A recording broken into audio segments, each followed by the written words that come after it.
Weights Imran Khan صاحب کے دو بھانجے، ایک شاہریز خان اور دوسرے شیر شاہ، ان دونوں کو گرفتار کر لیا گیا ہے۔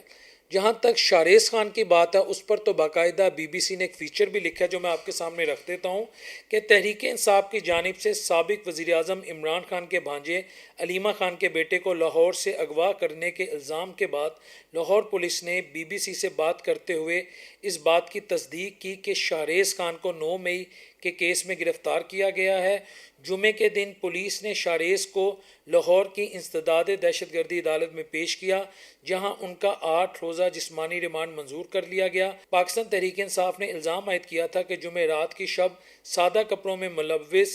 افراد زبردستی زمان پارک کے قریب اپر مال میں علیمہ خان کی رہائش گاہ میں داخل ہوئے اور شاہریز کو زد و کو کرتے ہوئے اپنے ساتھ لے گئے۔ شاہریز خان عمران خان کی بہن علیمہ خان کے صاحبزادے ہیں۔ واضح رہے کہ عمران خان کے ایک اور بھانجے حسان خان نیازی ایڈوکیٹ پہلے ہی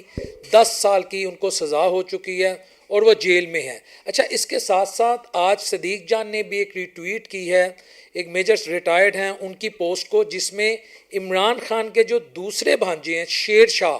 ان کو بھی آج یہ خبریں چل رہی ہیں کہ انہیں بھی گرفتار کر لیا گیا ہے۔ ان پر کس نوعیت کے الزامات ہیں یہ تو اب قانون نافذ کرنے والے ادارے بتا سکتے ہیں، یا وہ گرفتار ہوئے بھی ہیں کہ نہیں ہوئے۔ لیکن اس وقت سوشل میڈیا پہ خبریں چل رہی ہیں کہ علیمہ خان کے دوسرے بیٹے شیر شاہ یہ بھی گرفتار ہو چکے ہیں، اور یہ دونوں بیٹے جو ہیں یہ لنڈن بیسیکلی رہتے ہیں، اور 1 یا 1.5 ماہ پہلے یہ پاکستان آئے تھے۔ تو ان پر 9 مئی کے مقدمات، اور جو دوسرے بیٹے ان پہ کون سے مقدمات ہوں گے یہ تو قانون نافذ کرنے والے ادارے بتا سکتے ہیں۔